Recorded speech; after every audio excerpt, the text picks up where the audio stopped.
सभी को सप्रेम जय भीम नमोदाय। आपको यह सूचित करते हुए अत्यंत हर्ष हो रहा है कि महाबोधि चैरिटेबल ट्रस्ट बोधगया बिहार के अध्यक्ष भदंत हर्षबोधि महास्थवी आज औपचारिक रूप से भीम सेना में प्रवेश कर रहे हैं।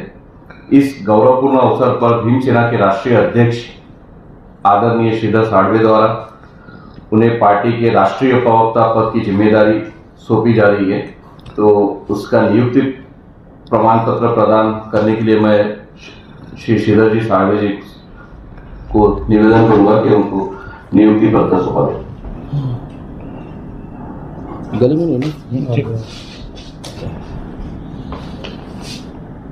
आगे की बात करने के लिए मैं भीम सेना के राष्ट्रीय अध्यक्ष श्रीधर जी साळवे इनसे निवेदन करूंगा।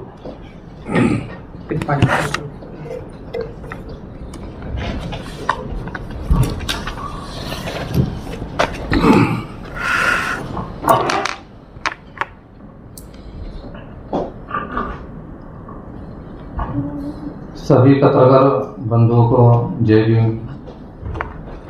आप सभी को पता है कि भीम सेना का मिशन प्रबुद्ध भारत को कामयाब बनाने के लिए हमें पूरे भारत में काम करना है और प्रबुद्ध भारत को मिशन को कामयाब बनाने के लिए हमें बंदे जी लोगों की ज़रूरत होती है, क्योंकि कैडर के माध्यम से ही ये मिशन पूरा होगा।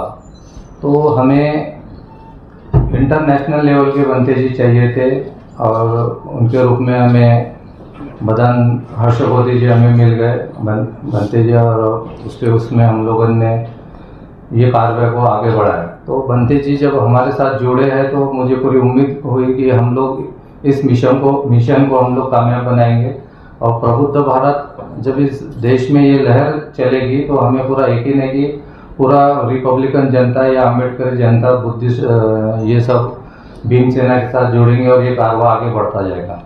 इस कारवा को आगे बढ़ाने के लिए हमारे पास में प्रचारक होना बहुत ज़रूरी है और प्रबुद्ध भारत मिशन को प्रचारक के रूप में अगर और भी हजारों बंते जी के नेतृत्व में अगर आते हैं तो मुझे ऐसा लगता है कि ये जो मिशन है हमारा प्रबुद्ध भारत ये बहुत जल्दी कामयाब हो जाएगा और हम इस देश के सत्ताधारी बन सकते हैं। सत्ताधारी बनने के लिए हमारे पास में एक ही ऑप्शन था, वो प्रबुद्ध भारत का ऑप्शन था। प्रबुद्ध भारत के रास्ते से ही हम इस देश में शासनकर्ता बन सकते हैं, ऐसे हमें पूरा विश्वास है। तो आज हमारे लिए बड़ी गर्व की बात है, खुशी की बात है कि हम एक सीढ़ी जो प्रबुद्ध भारत की है उसमें हमें इंटरनेशनल लेवल के बंते जी मिले और हम लोग आगे बढ़ रहे हैं। और ये नागपुर के धरोहर पर दीक्षा भूमि की धरोहर से ये शुरुआत हुई है भीम सेना की और यहाँ से ये चढ़वड़ पूरे देश में जाएंगे, पूरे राज्य में इसकी कमांड रहेंगी, वहाँ ऑफिसेस रहेंगे। बंते जी बोध गया से है, बिहार से है, वहाँ पर भी हम लोग का कार्यालय होगा। आने वाले विधानसभा चुनाव बंते जी के नेतृत्व में हम लोग बिहार में चुनाव लड़ेंगे। अच्छा, वहाँ पर हम लोग ताकत के साथ हम लोग वहाँ पर हमारे उम्मीदवारों को खड़ा करेंगे और जीतने की कोशिश करेंगे। तो अभी हमने बंते जी को राष्ट्रीय प्रवक्ता यानी भीम सेना की जो भी मिशन होगा वो मिशन की जानकारी बंते जी के माध्यम से ही आप लोगों को मिलेगी, मीडिया को मिलेगी। तो मैं बंते जी को अभी आग्रह करता हूँ, निवेदन करता हूँ कि वो अपने बात रखें कि प्रबुद्ध भारत हम किस मंजिल तक लेके जा सकते हैं, कहाँ तक पहुँचा सकते हैं। तो उसके बारे में भी बंते जी हमें अभी बताएंगे, आप सभी को भी बंते जी बताएंगे।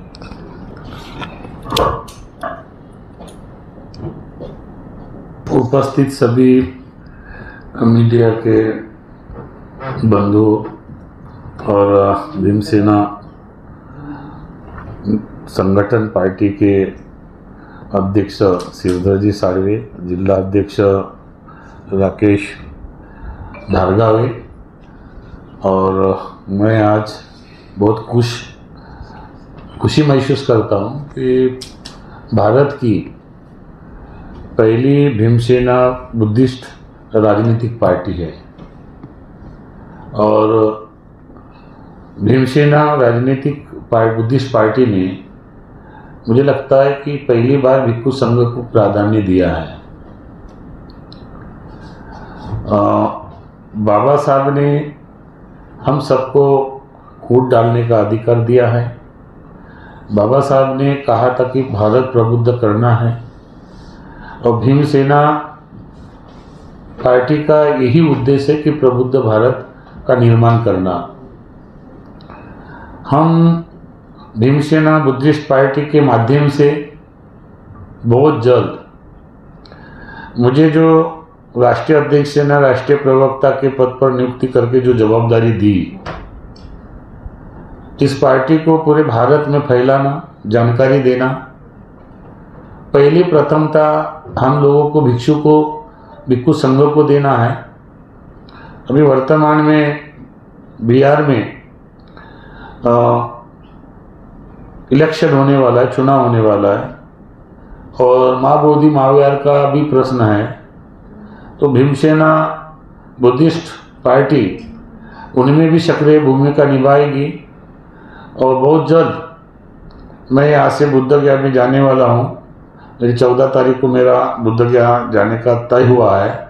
बहुत जल्द एक मीटिंग बुलाकर बिहार के चुनाव में भीमसेना पार्टी के तरफ से कैंडिडेट खड़े करेंगे, और मैं भिक्षु संघ को जोड़ने का प्रयास करूंगा। बाबा साहब के धर्मांतर के बाद राजनीतिक इतिहास में पहली बार भीमसेना बुद्धिस्ट राजनीतिक पार्टी ने भिक्षु संघ को इतने बड़े जवाबदारी सौंप कर बहुत एक जिम्मेदारी दी। मैं उनका शुक्रिया अदा करता हूँ, अध्यक्ष का इतना मतलब विशाल हृदय के साथ हमको दिया है। मैं आने वाले महानगर जो क्या बोलते महानगर पालिका में इतना ही प्रवक्ता होने के नाते सुझाव करूंगा राष्ट्रीय अध्यक्ष से कि करीबन इस चुनाव में 50-75 भिक्षु हम लोग नगर सेवक के लिए खड़े करेंगे नागपुर में, क्योंकि डॉक्टर बाबा साहब की धम्म भूमि है, क्रांति भूमि है। इस भूमि से हम लोग भिक्षु को ही खड़ा करने की सोचेंगे पूरे भारत में, चाहे नगर सेवक का चुनाव हो, आमदार का चुनाव हो, सांसद का चुनाव हो।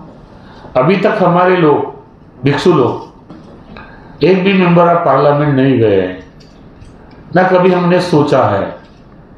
हम लोग निगेटिव हमेशा सोचते हैं, हमें पॉजिटिव सोचना चाहिए। बुद्ध ने राजनीतिक विश्लेषण है, बुद्ध राजनीतिक विश्लेषण मार्गदर्शक है। बुद्ध ने कहा कि इस देश में किस तरह से सत्ता होनी चाहिए। डॉक्टर बाबा साहब ने भी बुद्ध का मार्ग अपनाकर हम सत्ता में कैसे भागीदारी हो सकती है। थाईलैंड हो, श्रीलंका हो, अन्य देशों में भिक्षु अपना इलेक्शन चुनाव लड़ते हैं और संघ राज का निर्माण किया है। अभी तक भारत में नहीं हो रहा था, लेकिन भीमसेना बुद्धिस्ट राजनीतिक पार्टी ने ये पहली पहल की है, और ये मुझे लगता है इतिहास इस बात का गवाह रहेगा कि पूरे भारत में हलचल होगी। मैं आदरणीय जो भी भिक्षु संघ है उससे कांटेक्ट करूंगा। भिक्षु संघ का संगठित होना हमारे लिए बहुत महत्वपूर्ण है। भारत का भिक्षु संघ संगठित होकर अगर मेंबर ऑफ पार्लियामेंट में जाता है, महानगर पंचायत में जाता है, पंचायत समिति में जाता है, जितने भी चुनाव है हमारे भिक्षु जाएंगे। अभी वर्तमान स्थिति हमारे लिए मतलब अच्छी नहीं है, इसलिए भीमसेना ये जो नाम है, मुझे पहली बार भीमसेना बुद्धिस्ट पार्टी नजर आई, और मैं अध्यक्ष महोदय श्रीधर साड़ेवजी से चर्चा की, उन्होंने मेरे बातचीत की। मैं अन्य संगठन में हूँ, लेकिन मुझे बहुत खुशी हो रही है कि मैं भीमसेना, डॉक्टर बाबा साहब का जो नाम है भीमसेना, इस सेना बुद्धिस्ट पार्टी में मुझे इस पद पर नियुक्त करके मुझे जो काम सौंपा गया है, निश्चित रूप से मैं आपके विश्वास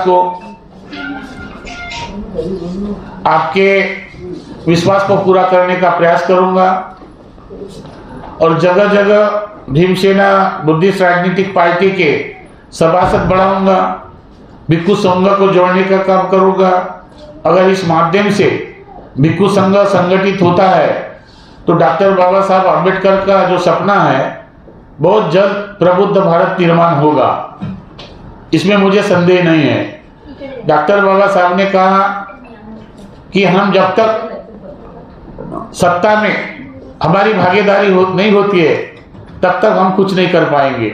इसलिए एक पर्याय उनको भीमसेना बुद्धिस्ट राजनीतिक पार्टी का ये उद्देश्य, उसकी सोच हमको अच्छी लगी और इस पार्टी में हम लोग शामिल हुए और मुझे राष्ट्रीय पद पर नियुक्त किया, इसलिए मैं आभार व्यक्त करता हूँ। ये भीमसेना बुद्धिस्ट राजनीतिक पार्टी अन्याय के विरुद्ध काम करेगी, जो हमारे समाज पर अन्याय अत्याचार होता है उसके विरुद्ध हम काम करेंगी, हमारे बुद्धिस्ट लोगों पर जो भी अत्याचार होता है उसके लिए काम करेगी। और मुझे लगता है जहाँ भीमसेना है राजनीतिक बुद्धि पार्टी, तो जितने भी तमाम लोग हैं उनको भी आह्वान करूंगा कि भीमसेना बुद्धिस्ट राजनीतिक पार्टी में सभासत्व लेकर बाबा साहब के सपनों को साकार करने के लिए प्रयास करना चाहिए। आज के इस नियुक्ति के अवसर पर मैं अपने इतना ही संबोधन कर रहा हूँ। आप सभी को किसी को प्रश्न पूछना है तो आप पूछ सकते हैं। धन्यवाद। बिहार के चुनाव है, बिहार के चुनाव है, तालियां मत दो। बिहार के चुनाव है, तो बिहार के चुनाव में भीमसेना की ओर से आप उम्मीदवार करके खड़े रहोगे क्या? नहीं, मैं तो राष्ट्रीय प्रवक्ता होने के नाते अभी बहुत जल्द जाऊंगा और इंटरनेशनल भिक्खु संघ की बैठक बुलाऊंगा और बिहार प्रदेश में पहले भिक्षुओं की नियुक्ति करूंगा और नियुक्ति करने के बाद माननीय हमारे अध्यक्ष से चर्चा विमर्श करके किसको खड़ा करना है किसको नहीं खड़ा करना है हम लोग निश्चित करेंगे। लेकिन बिहार में अभी भीमसेना बुद्धिस्ट पार्टी के माध्यम से एक शंख फूकेगा और नीतीश सरकार को बीजेपी को हम लोग हिलाएंगे और शुरू से ही बीजेपी कांग्रेस हम लोगों के साथ सौतेला व्यवहार करती है, उनको हम गिराने का काम करेंगे और भीमसेना पार्टी के कैंडिडेट ज़्यादा से ज़्यादा कैसे चुनकर आएंगे इसलिए हम लोग प्रयास करेंगे। नहीं, आप बिहार में अभी स्थायी हो गए हैं, पहले महाराष्ट्र के थे, अभी बिहार में स्थायी हैं, तो बिहार में स्थायी होने के बाद आपका वर्चस्व है गया में, इसलिए मेरा वो सवाल। नहीं, ठीक है, आपने जो पूछा कि मैं बोध गया में हूँ, लेकिन बिहार का ही नहीं, मैं भारत का ही हूँ, भारतीय हूँ, भारत तक अंतर भारतीय रहूँगा। लेकिन बिहार में बहुत जल्द, अभी मुझे तो अभी नियुक्ति हुई है, अब मैं जाऊँगा और निश्चित रूप से हमारे अध्यक्ष का और सब सलाह पार्टी के जितने भी राष्ट्रीय कार्यकारिणी हम सुझाव विचार चिंतन मनन करके बिहार में ज़्यादा से ज़्यादा सीट लड़ाएंगे। गया से बोध गया से जो है आपने कहा है, मैं एक प्रवक्ता होने के नाते हमारे कुछ बनते जी है, इसके पूर्व में भी वो कुछ पार्टी में शामिल हुए, लेकिन अभी आज ही मुझे फ़ोन आया कि बनते जी आपने बहुत अच्छा काम किया, ये पहली पहल है। काफ़ी भिक्षु ने मुझे धन्यवाद दिया, काफ़ी भिक्षु ने हमको सहानुभूति किया और जो भिक्षु संघ में जो डर था कि हम लोग धार्मिक ही काम करें, तो आप जैसा व्यक्ति सामने आने से हमको जो ताकत मिले, बल मिला है बात करने के लिए। भलाई हम लोग मानते हैं कि ज़्यादा हमारे चुनाव में हमारा विजय नहीं होगा, लेकिन हम बात करने लायक हो जाएंगे, बात करने लायक हम तैयार करेंगे।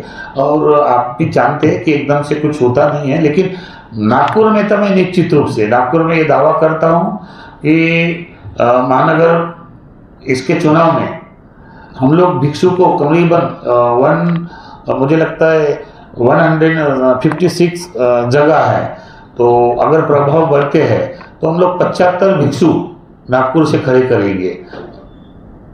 आपने कहा कि महानगर पालिका के चुनाव में 75 भिक्खु को आप खड़े करेंगे, चेहरे कौन से रहेंगे? नहीं, अभी चेहरे तो हम लोग अभी तय करेंगे ना, अभी तो बाकी है। मेरी नियुक्ति हुई है, अभी मैं नागपुर की भी एक भिक्खु संघ की बैठक लूंगा, बुद्धगया में बैठक लूंगा, दिल्ली में बैठक लूंगा। पूरे राज्य वाई भिक्खु जो है पूरे भारत में जितने भी स्टेट है बड़े बड़े भिक्षु है, उससे चर्चा करूंगा कि क्या हम लोग मैं सिर्फ महानगर पालिका की बात कर रहा हूँ। जिस प्रकार से आपने बोले कि नागपुर महानगर पालिका का चुनाव हम 75 भिक्खु इस चुनाव में हम खड़े करने वाले हैं, बिल्कुल। तो एजेंडा क्या रहने वाला है आपका? हमारा एजेंडा यही है कि प्रबुद्ध भारत निर्माण करना। स्थानिक चुनाव में प्रबुद्ध भारत तो ठीक है, विधानसभा लोकसभा का चुनाव में ये ठीक है, लेकिन स्थानिक चुनाव में समस्याओं को लेकर जाना पड़ता है जनता के सामने। आपको किस प्रकार से जाओगे? हम जाएंगे, हमारा पेपर डिक्लेट होगा, हमारा क्या एजेंडा रहेगा? हमारे पेपर डिक्लेट होगा। ये हमारा पहला इलेक्शन है, तो हमारा पहला हो या आखिरी हो, हमारा एक ही मुद्दा रहेगा प्रबुद्ध भारत का। और आपकी बात ये सही है कि स्थानिक चुनाव के मूलभूत सुविधा उनकी पूरी होना चाहिए, तभी वो अपने को वोट देंगे, ऐसा आपका कहना है। पर हमारा मुद्दा यही है कि हमारी पहचान प्रबुद्ध भारत से है, क्योंकि हम प्रबुद्ध भारत का निर्माण करना चाहते हैं। ये पार्टी है, ये बुद्धिस्ट राजनीति पार्टी है, तो हम लोग वोट इसी एजेंडे पे मांगेंगे कि हम ये बात सही है। नहीं, आपका कहना फिर यह है कि फिर लोगों को पानी की, बिजली की और ये सब चीज़ की व्यवस्था होना चाहिए। तो मैं आपको यही एजेंडा क्या रहेगा? नहीं, मैं आपको यही बात बता रहा हूँ कि 50 साल से ये समस्या खत्म नहीं हो रही। जब से इलेक्शन शुरू हो रहे हैं ना 1950 से ये समस्या आज भी बरकरार है। आज भी लोग वही एजेंडे में डालते कि हम तुम्हें पानी फ्री देंगे, बिजली फ्री देंगे, है ना। तो इसका जवाब हमने यही दिए थे पिछले बार भी, और अभी भी यही दे रहे हैं कि भाई हमारी अगर सत्ता आती है, अगर महानगर पालिका में हमारी सत्ता आती है, तो हम तो सभी चीज़ फ्री कर देंगे, पानी और बिजली भी। जब 24 घंटे पानी बजाज नगर और रामनगर में मिल सकता है, तो फिर बाकी जगह क्यों नहीं मिल सकता? तो हम यही बात रखेंगे लोगों को कि हमारी सत्ता आने की। आप क्या बताइए?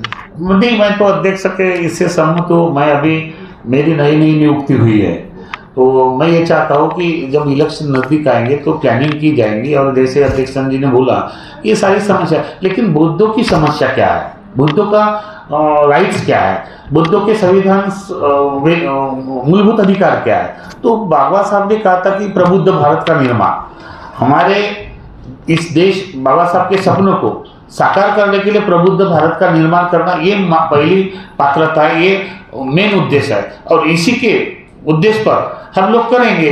बाद में जो समस्या आती है, जैसे बिजली, पानी वगैरह, लोग अपना पेपर निकाल कर समस्या बताते हैं, हम जीतेंगे नहीं। हम चाहेंगे कि बाबा साहब का सपना साकार करने के लिए हमको जो बाबा साहब के मानने वाले जो बौद्ध लोग हैं, जो आम्बेडकर राइट बौद्ध है, उनको हम निवेदन करेंगे, उनको भी करेंगे। हम लोग बुद्धिस्ट प्रबुद्ध भारत जो समता, स्वतंत्र, बंधुत्व, न्याय पर आधारित है, उस विचारधारा से जोड़ने वाले लोग हैं, तो उस पर हम लोग काम करेंगे।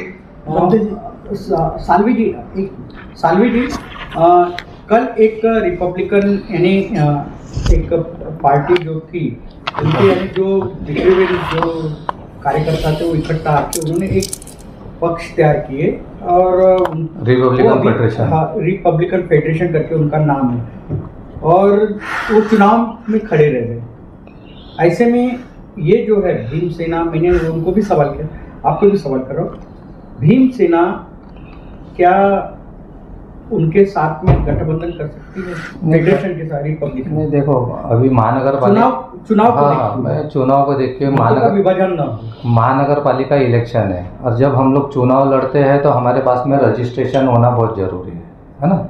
वो लोग जो फेडरेशन ने जो पहल रखी है वो सराहनीय है, और हम लोग भी चाहते हैं कि रिपब्लिकन जनता एक हो जाए, सब मिलके इलेक्शन लड़े और एक ही बैनर पे लड़े। हमारी भी ये इच्छा है, क्योंकि वो भी रिपब्लिकन के लिए काम करते हैं और हम भी रिपब्लिकन के लिए काम करते हैं, समाज के लिए। तो मेरा एक ही सवाल है सिर्फ कि जब हम राजनीति में उतरते हैं तो हमें राजनीति में एक रजिस्ट्रेशन लगता है। आपको पता होगा कि 4 का प्रभाव है। अगर वो फेडरेशन के नाम पे खड़े हो गए तो वो इंडिपेंडेंट खड़े हो गए, और एक प्रभाग में चारों कैंडिडेट को अलग अलग चुनाव चिन्ह मिलेगा, किसको घंटी मिलेगा, किसको कुछ मिलेगा, अलग अलग मिलेगा। परंतु भीमसेना अगर चारों उम्मीदवार को खड़ा करती है तो उसको एक ही सिंबल मिलेगा, और लोगों को वोट देने के लिए इजी पड़ेगा, यानी एक ही चुनाव चिन्ह 4 वोट मारना है तो वो एक ही, जैसा हमारा चुनाव चिन्ह है ऑटो रिक्शा है, तो एक व्यक्ति 4 चिन्हों को मार सकता है। परंतु 4 व्यक्ति को अलग अलग चुनाव चिन्ह मिलेगा तो उसमें पब्लिक जो जनता रहती है वोट देने वाली, वो डिस्टर्ब हो जाती है कि किसको 4 कौन से चुनाव चिन्ह, तो ये समस्या उनके पास में भी आएगी।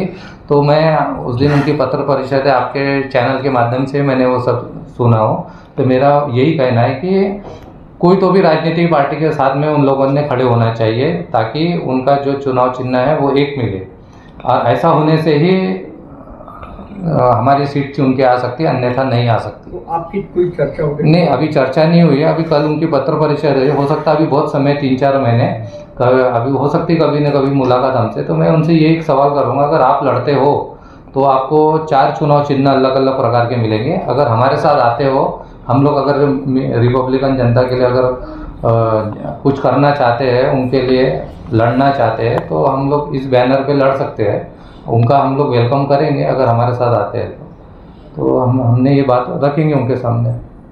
फेडरेशन के अलावा भी अभी जो पार्टियां हैं, नहीं, जो हाँ, कैटेगराइज पार्टियां बोली जाती है, नहीं, तो क्या उनके साथ भी? नहीं, हमारा उद्देश्य पहले उनको प्रबुद्ध भारत हमारा जो मिशन है उससे वो लोग सहमत होना चाहिए।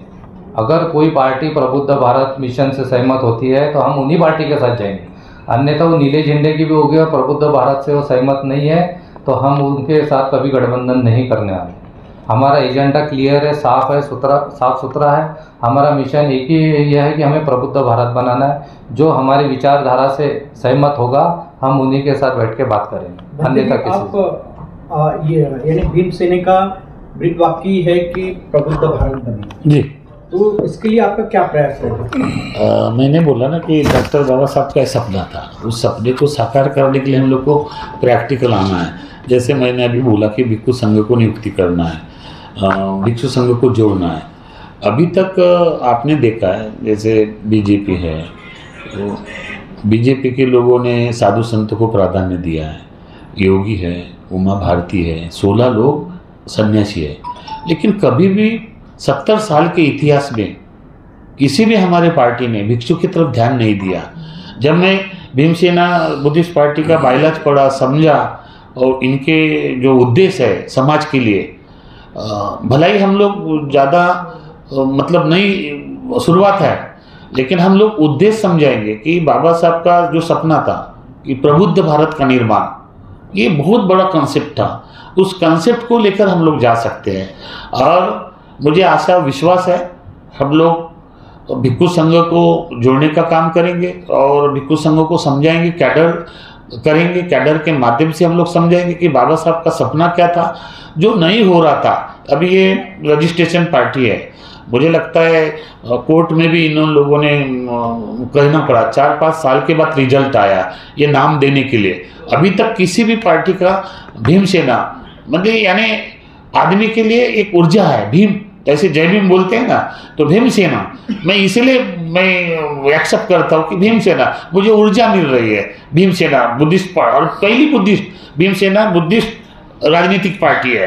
तो हम लोग हमारे बात को, हमारे विचार को, अभी हम लोग धर्मगुरु है तो धर्मगुरु को केवल इतना ही है कि आप पूजा पाठ करो, ये करो करो, लेकिन डॉक्टर बाबा साहब आम्बेडकर ने जब हमको वोट डालने का अधिकार दिया, डॉक्टर बाबा साहब ने हमको मतदान डालने का वोट किया, तो अपनी बात रखने के लिए हम क्यों ना फिर पार्लियामेंट में जाए। जैसे योगी है, उमा भारती है, अगर एक सन्यासी, एक धर्मगुरु जाता है कोई भी पार्टी में या चुन के आता है तो समाज के लिए काम करेगा।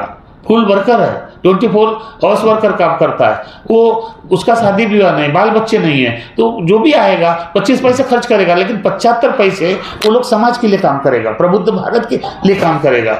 इसीलिए हमको ये भीमसेना पार्टी में अच्छा लगा और हमने उनसे चर्चा करके उन्होंने कई बार हमको बोला कि भंती जी, आप जैसे भंती जी आना चाहिए, तो उनके कहने पर उनके इस पर हम लोग तैयार हुए और मुझे बहुत खुशी हो रही, मैं खुशी महसूस कर रहा हूँ। और मैं इतना महसूस कर रहा हूँ कि बहुत जल्द नागपुर में, बिहार में, पूरे भारत के विभिन्न राज्य में भीम सेना बुद्धिस्ट पार्टी में मतलब भिक्षु को संख्या बढ़ाने का काम करेंगे, जिसमें उपासक भी रहेंगे, बुद्धिस्ट लोग भी रहेंगे। क्योंकि अभी तक हमको बड़े बड़े पार्टियों ने कोई भी ध्यान नहीं दिया, बड़े बड़े पार्टी में कोई सामान्य लोगों को ये नहीं करते। हम तो चाहेंगे, हम कैडर करेंगे उपासक लोगों को कि आप महिला है, आप भिक्षु बनिए, हम ट्रेनिंग देंगे, आप भिक्षु बनकर आप अपने एरिया में खड़े रह सकते हैं। लेकिन भीम सेना एक बुद्धिस्ट पार्टी है और भीम सेना के नाम से मुझे लगता है पूरे भारत में प्रबुद्ध भारत निर्माण करने के लिए सहयोग मिलेगा। अंतिम सांस तक आप क्या भीम सेना पार्टी में ही रहोगे? कई अगर दूसरी तरफ से अगर आपको ऑफर आया, बोलिए, पूरा कहिए। ऑफर आया तो जैसे आपने कहा, बार बार आपका एक ही कहना है, महामानव डॉक्टर बाबा साहब अम्बेडकर जी ने एक वृद्ध वाक्य बोला है, मैं प्रथम भारतीय अंतिम भारतीय। तो अभी आप हर्ष बोधी भंते जी भीम सेना में गए, तो मैं प्रथम भीम सेना का पार्टी का प्रवक्ता और अंतिम सांस तक प्रवक्ता, बिल्कुल ये रहोगे आप? बिल्कुल। मुझे तो आपको बता रहा हूं, ऑफर आया तो भी नहीं। बिल्कुल आप बता रहा हूँ मुझे पहले से, तो मुझे आपको नहीं बताना चाहिए भी लोगों के सामने। मुझे सांसद का भी ऑफर आया, लेकिन मैंने ठुकराया। मैं एक अम्बेडकरवादी भिक्षु, मुझे कहीं पद मिल रहा है। मैं माइनॉरिटी के भी बुद्ध गया बिहार पटना में, मुझे प्रेसिडेंट का ऑफर आया, मैंने ठुकराया। मैं किसी भी पार्टी में, मुझे माननीय रामदास आठवले ने कहा था कि भंते जी हमारे पार्टी में राष्ट्रीय महासचिव बनिए, मैंने उनको भी नहीं बोला। लेकिन आज मुझे खुशी हो रही कि भीम सेना है, भीम सेना है, हम भीम के सैनिक हैं, हम भीम के पुत्र हैं, हम भीम के अनुयायी हैं, भक्त नहीं हैं। तो हमको भक्त नहीं बनना है, हमको अनुयायी बनना है। मैं एक अनुयायी होने के नाते बाबा साहब को पहले प्राधान्य देता हूँ। मैं बुद्ध को बाबा साहब के माध्यम से देखता हूँ। बुद्ध को बाबा साहब ने बुद्ध की तरफ लेके गए। हमको 2500 बुद्ध नहीं मालूम था, लेकिन बाबा साहब ने हमको बुद्ध दिखाया 14 अक्टूबर 1956। आप अंतिम सांस तक भीम सेना पार्टी में ही रहो? बिल्कुल बिल्कुल तय है। भीम सेना पार्टी और भीम सेना के साथ काम करूंगा। और प्रबुद्ध भारत निर्माण करने के लिए है भीम सेना, इसलिए मैं काम करूंगा। बाकी पार्टी का अगर हमको सपोर्ट आता तो उनको यही एजेंडा रहेगा कि प्रबुद्ध भारत निर्माण करने के लिए आपका क्या योगदान है। अगर वो सहमत होते हैं तो मित्र पक्ष हमारा बन सकता है, लेकिन प्रबुद्ध भारत के एजेंडे के बाहर अगर जाता है तो मुझे लगता है कि नहीं, हम लोग उस ये नहीं करेंगे। चाहे हम अध्यक्षों को रिक्वेस्ट करेंगे, हम प्रवक्ता है तो बोल देंगे कि नहीं भाई, हमारी बातचीत होगी कि किस में जाना, किस में नहीं जाना, किसको रखना, किसको नहीं रखना। लेकिन फिलहाल भीम सेना के ही माध्यम से हम लोग सब कुछ करेंगे।